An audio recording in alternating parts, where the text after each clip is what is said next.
Welcome to the New Big Five podcast. I'm Graham Greene. My guest today is the American wildlife photographer Tim Laman. Tim, thanks for being on the New Big Five podcast. Thanks a lot for inviting me, Graham. Tim is a field biologist, a cameraman and a photojournalist who's taken wildlife photography to another level with extraordinary photo shoots from Antarctica to Indonesia, including his very famous photo of an orangutan high in the canopy that won him the 2016 Wildlife Photographer of the Year award. His work can be seen in National Geographic magazine and on Nat Geo, the BBC and Netflix. Tim, I wanted to ask, first of all, what was it that first got you into wildlife?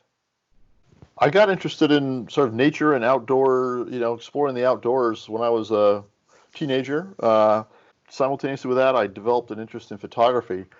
I think my first real wildlife photograph that I took when I was in high school, I volunteered to go help with a project putting ringing raptors, ringing black kites, and I got to climb up in a tree to a nest and help band a chick.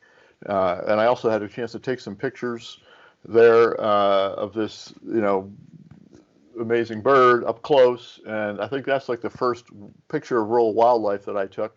You were climbing trees right from the start. I was, yeah. It was one of my first experiences with like real wildlife biologist was like, getting to climb a tree up to a raptor nest. So that maybe started, kind of planted a seed there.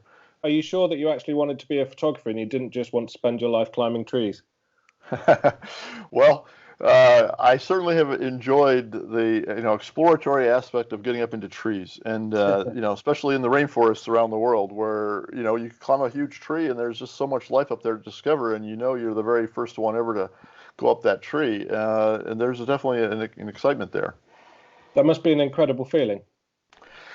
Yeah, it's. I think it's really the sense of desire to explore new places that drew me to first going to volunteer to be a research assistant in the rainforest of Indonesia after my university time, and wanting to see places and explore remote parts of the world. Yeah, because I mentioned that you'd sort of taken things to new heights, and I meant by that you do go to extraordinary lengths for your shoots, both in terms of time and in terms of the practicality of them. What drives that? Is that a necessity to get the kind of photos that you want?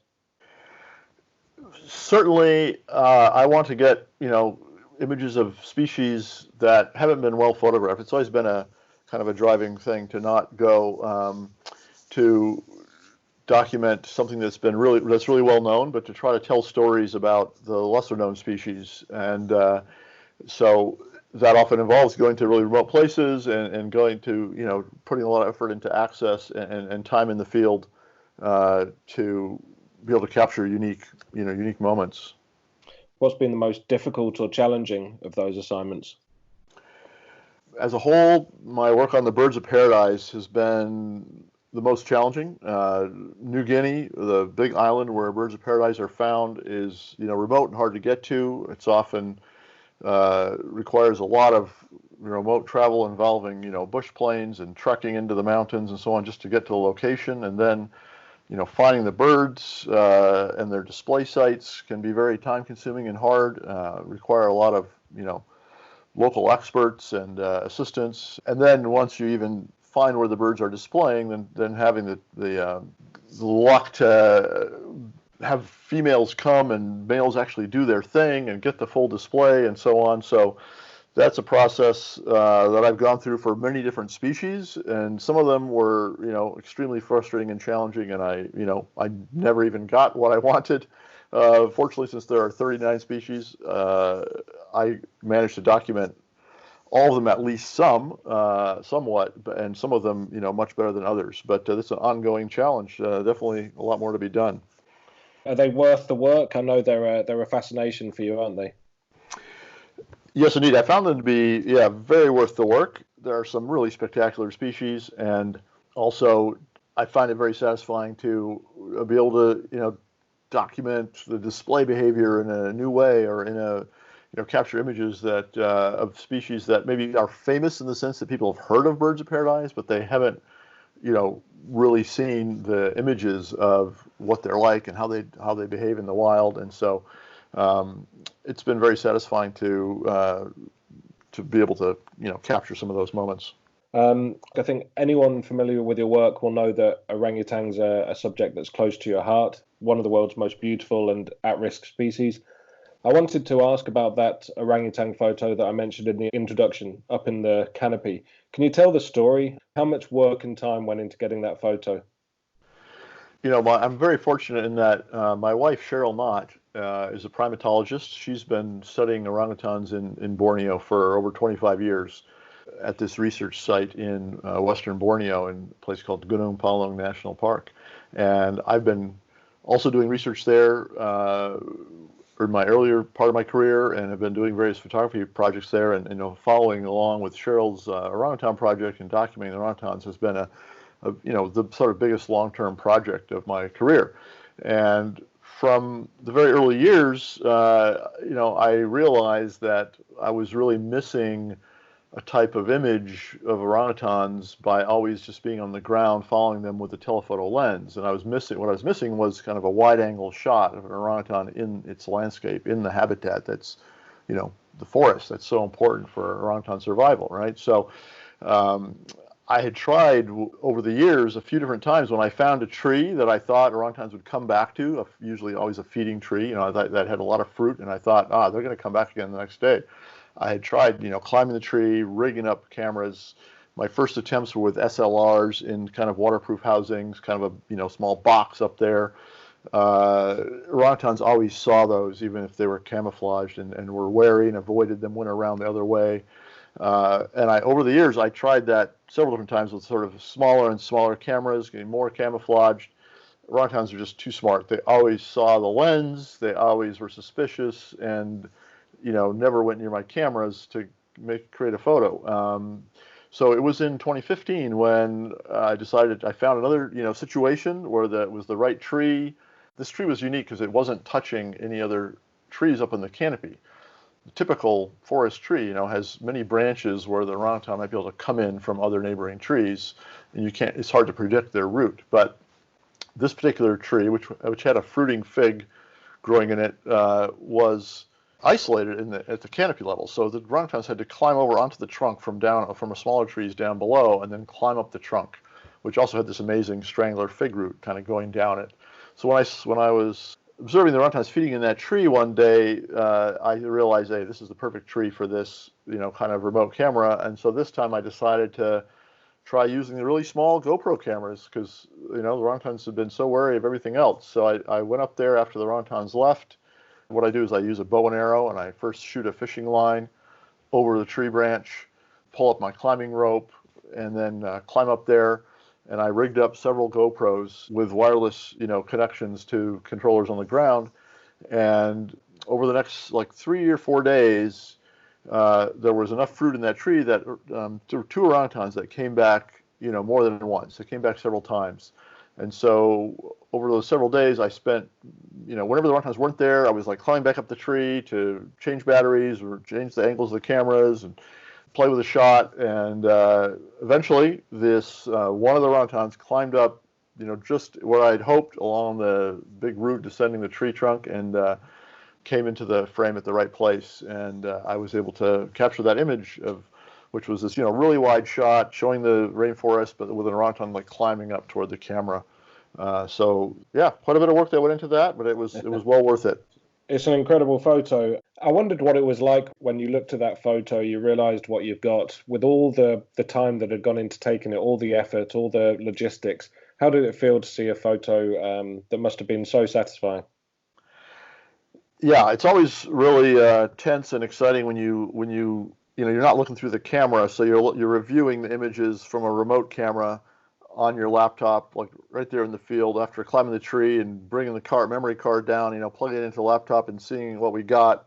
There were several shots where the orangutan was going too fast and he was blurry, and he sort of paused just at the right spot briefly. So it was a very, satisfying and exciting moment. I remember, letting out sort of a whoop of excitement with my assistant there as we quickly glanced through the images on the laptop.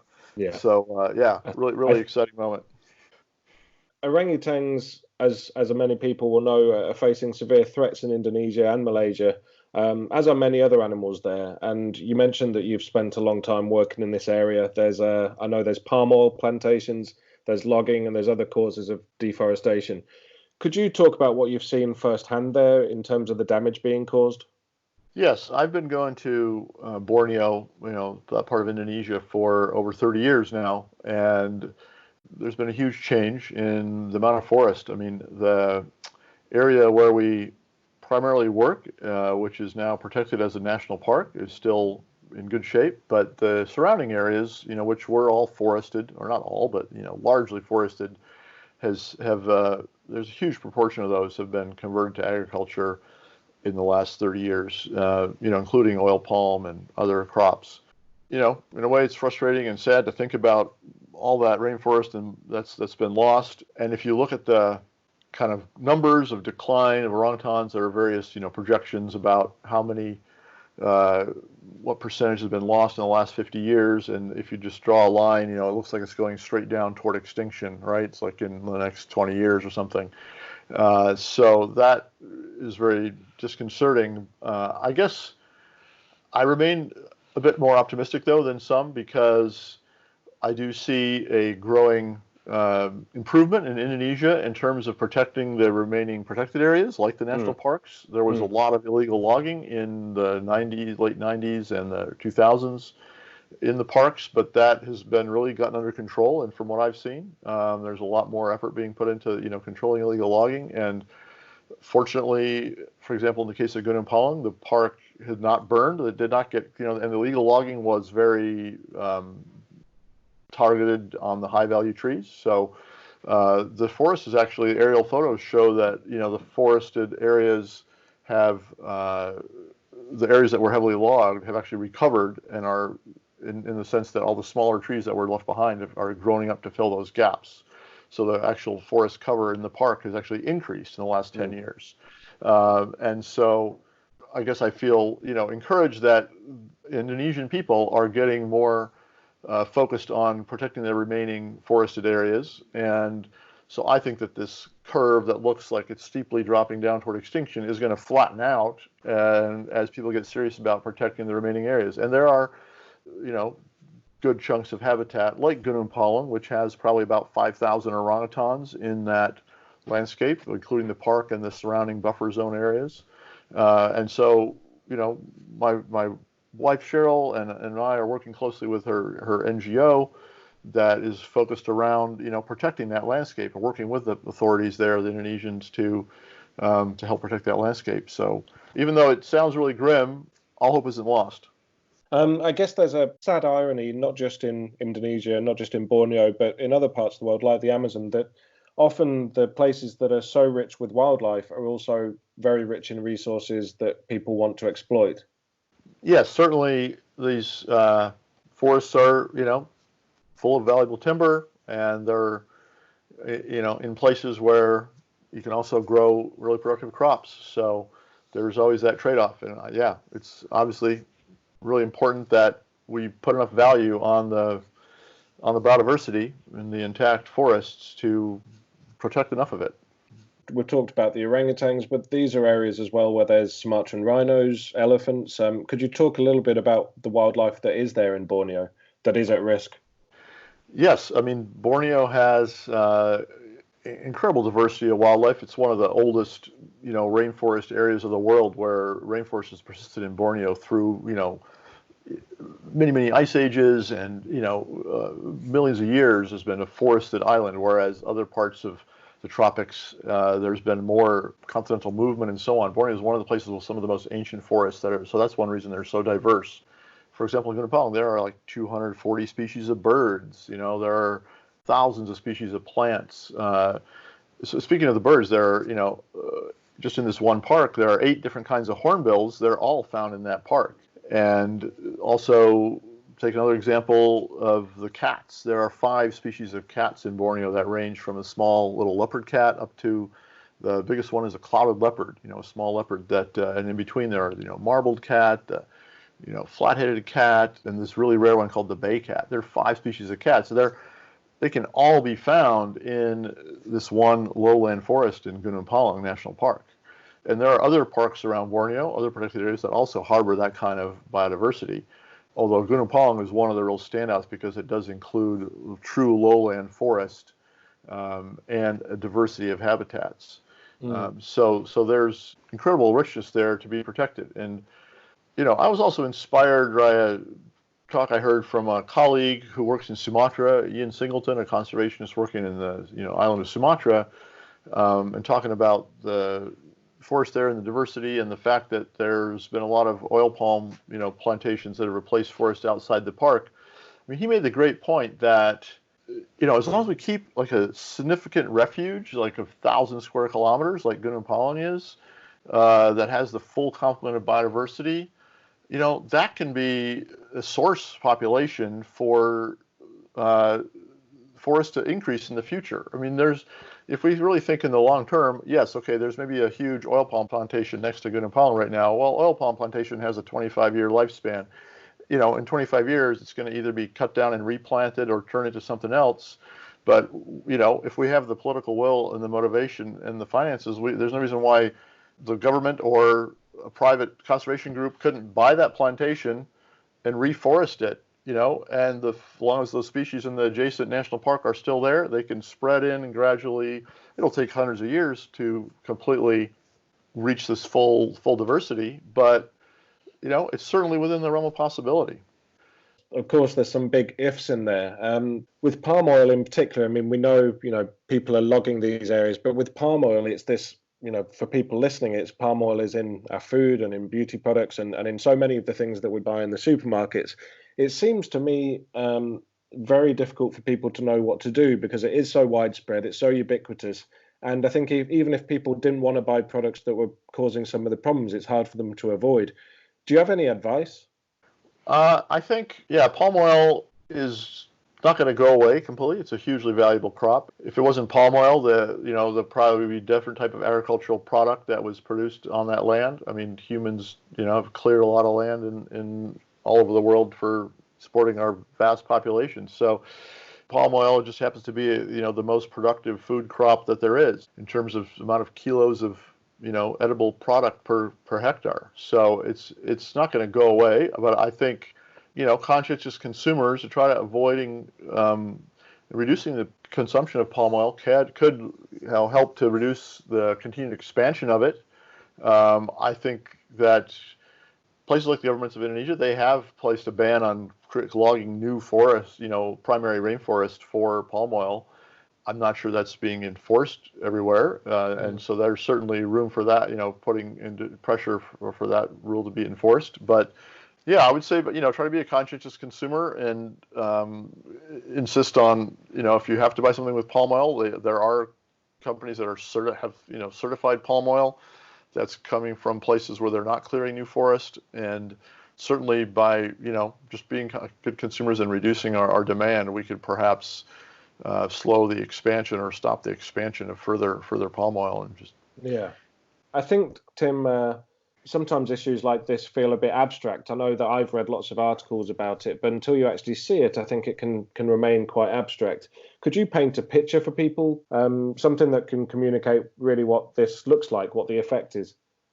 Well, the contrast really couldn't be more striking between a intact rainforest where every tree you walk by is a different species practically because there's so many different kinds of trees, and that supports such an incredible variety of life. And then if you can fly over sections of Borneo and just see this one palm tree, the oil palm, planted in rows, going on for just kilometers and kilometers and kilometers, just endless, and very few animals live there. Just a handful of animals that can live in there, as opposed to hundreds, thousands that live in the rainforest areas. So, it's a very stark difference.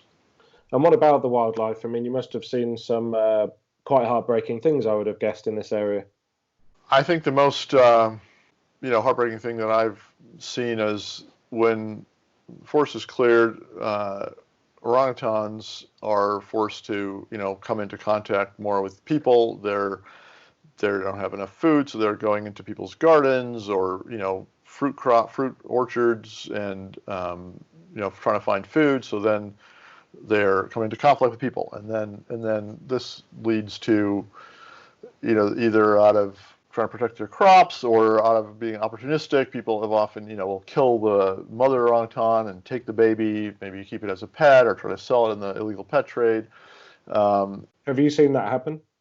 I've been along, accompanied a team that was alerted about a pet orangutan in a village. So I went with a team from the wildlife department and a veterinarian from a local care facility. They were going to confiscate that baby from the people in the village that were holding it. So yeah, I've seen that, little tiny baby orangutan without a mother, and the sad thing is that orangutans depend on learning. They're highly intelligent creatures that learn everything they need to know about how to be an orangutan, how to live in the rainforest through their mother and other orangutans they encounter over at least 8 to 10 year period, right? They don't become independent until they're around 10 years old. So they have a lot to learn. So a baby orangutan that's brought up by humans in a captive situation, even though you might be well intentioned in trying to release those animals into some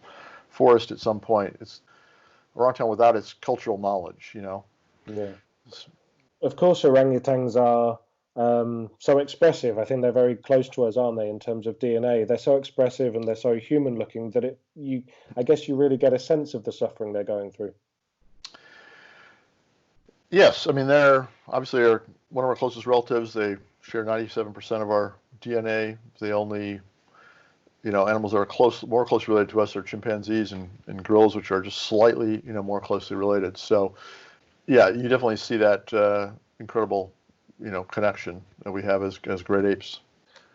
I just want to pause there to briefly explain to people listening. This podcast we're doing is part of the New Big Five project, where we're creating a new Big Five of wildlife.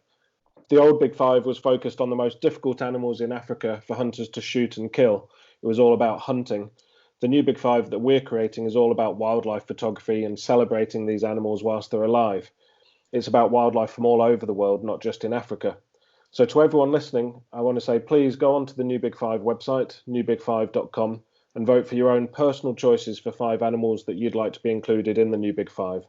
On the website, we've also got many different articles, interviews, photography, podcasts on these big issues facing wildlife, from deforestation to poaching. Tim, I'm asking every photographer that I talk to this very lively question. I wondered, can you name your personal top 5 of wild animals to photograph and to see in photos? Wow, that's a tough choice. Yeah, let's see. Well, orangutans obviously come to mind immediately as my personal favorite, my kind of one of my lifelong, passion projects, documenting them. So I would definitely vote for orangutans. I'm going to think about some of the other animals that I photographed around the world that I really enjoyed and I think are amazing to photograph. I guess sticking with the great apes theme, gorillas have to be right up there because I had a chance to photograph mountain gorillas a couple times in my life, both many years ago in what was then Zaire and more recently in Rwanda. That's just an amazing species to encounter, capture on film. I guess it's hard to pass up elephants. Elephants are so fascinating to watch, such interesting behavior. I've definitely spent some, enjoyable time photographing elephants. I'd put them high on my list. It's a tough question, isn't it? Yeah, it's hard to pick, how to narrow it down. Obviously, the cats are very attractive. I think I'm trying to think of some of my own personal sort of peak moments in my own wildlife photography experiences and some of the animals I've photographed. I want to. All right. Well, I definitely would like to choose one of the big cats. I haven't had that much experience photographing big cats. I've photographed lions and cheetahs a little bit. I find cheetahs really fascinating, and I know they're really endangered, and I would love to someday, see a proper cheetah hunt. Mm. So I'm going to say a cheetah would be one of my top 5 that I would like to see, and I've also just seen amazing photographs of. I think it's a very cool animal to photograph. It So I'm is. going to add Yeah. cheetah to my list. One last For my choice. last choice, um, I'm gonna pick a species that I've never photographed, but that I would like to photograph, Great. and I'm gonna say polar bears, because yeah, I think polar bears are also facing such threats from loss of sea ice in many areas, and just a spectacular species that I've never had the chance to see myself in the wild, but I would love to someday. And so that would be kind of high on my list of a species to go and photograph myself. I think they should be on the list. Well, Tim, I think I'm going to need to send you an award for the person who struggled most with that question. All right. Well, But that's a really good 5. And I think I almost don't need to ask, but the number one animal that you like to photograph is the orangutan. yes, I'm going to go with it. Orangutan would be my number 1. Why is that? I mean, you've talked about the threats to them, but from a photographic point of view, what is it that appeals? Well, I like the challenge. It's not an easy species to photograph. It requires long days of following them through the forest and climbing trees sometimes to do some unique images, as we've talked about. And there's so much interesting behavior that orangutans do, but they don't do it that often. So it's really hard to get a good shot of them, building a nest or, making a leaf umbrella or many other things that they do, different mother-infant interactions and so on. So I just feel like even though I've spent many years photographing orangutans, I still never captured the perfect shot, and there's so much more to do. You're also one of the few photographers to have photographed the newly recognized Tapanuli orangutan. Is that right? That's correct. I was really fortunate back in 2015 to be able to go to the Batang Toru forest where this new species of Tapanuli orangutan was described from. I mean, at the time, we didn't even know that it was a distinct species, but I had heard that there was something different about this population, that they were studying it, and I thought that would be fascinating to document. And then it, turned out to be genetically distinct and recognized as a new species. So, yeah, I kind of lumped orangutans together, and I've No, mostly that's okay. worked on Bornean orangutans, but there are definitely 3 species of distinct species of orangutans that are all very worthy subjects and are all endangered. What was it like to see such a rare one as that newly discovered one, though? Yeah, it's hard to describe the feeling, when you're out in the forest. It's a really remote place, hard to get to, long hikes to get into there and find them. Not so many habituated, animals. There's a small research team there, so it's really difficult to get good views of them and close to them. We managed to find one big male Tapanuli orangutan. It was amazing to be following him and getting some good shots of him, and just knowing that he's one of just a few hundred of that species of great ape that's left in the world. So it was just a real sense of privilege being there, and also a responsibility, feeling like getting some good images and spreading the story of this species could really have an impact on, hopefully, on their conservation. So yeah, mixed emotions there. Yeah. A lot of what we've been talking about with the new Big 5 is these big iconic animals. They're obviously very popular with people, things like elephants and lions and gorillas.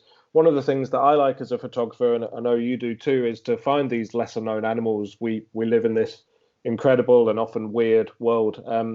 So I wondered, is there an animal or a creature that you photographed, one that perhaps doesn't get the attention it deserves and merits? Yes, one of the species that comes to mind that I photographed that deserves a lot more attention would be the Proboscis monkey of Borneo. Mm. This is a really unique primate. It's only found in Borneo, and not even all over Borneo. It's only found in certain habitats along big rivers. So it's got a very limited distribution, and also, comes into conflict with humans a lot because people have developed these coastal, riverine forest areas. So this is a really fascinating primate that has, webbed feet, so it can swim across rivers. It's got this big, huge nose that gives it its name, the Proboscis monkey. And yeah, just one of many different lesser-known monkey species around the world that are endangered and deserve more attention. I photographed them probably about a decade ago in Malaysia. They are really striking animals, aren't they? Of course, the nose isn't that fortunate as a feature, but they are quite a strange creature, aren't they? Exactly, yeah. They're not exactly the most attractive of monkeys with their strange nose, but yes, they're fascinating, in their behavior, and they're actually, quite photogenic because they have such a lush orangish coat.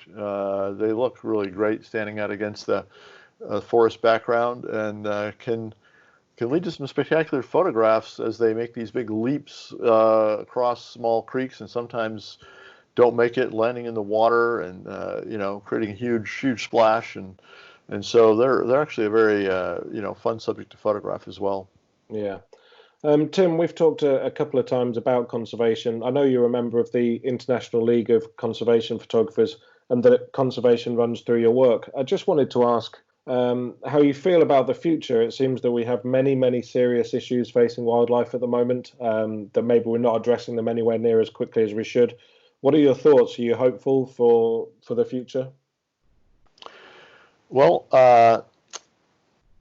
yeah, things are not looking great right now, but I do have hope for the future. I believe that we can turn things around. I think you can't be a conservationist if you aren't an optimist at heart and feel that we just need to keep working, because I'm encouraged, for example, by things like the young people of Indonesia. I've seen a huge change in the last 30 years I've been going there in terms of awareness about environmental issues, pride in their own wildlife in their country, and concern about conservation. And so, yeah, it's about, voting in leaders who will take leadership in environmental issues. And, I'm a big supporter of American biologist E.O. Wilson's proposal that we should work towards setting aside half of the earth for the rest of the species. I mean, right now I think just more than 20% of Earth's and land and oceans are under protected status, and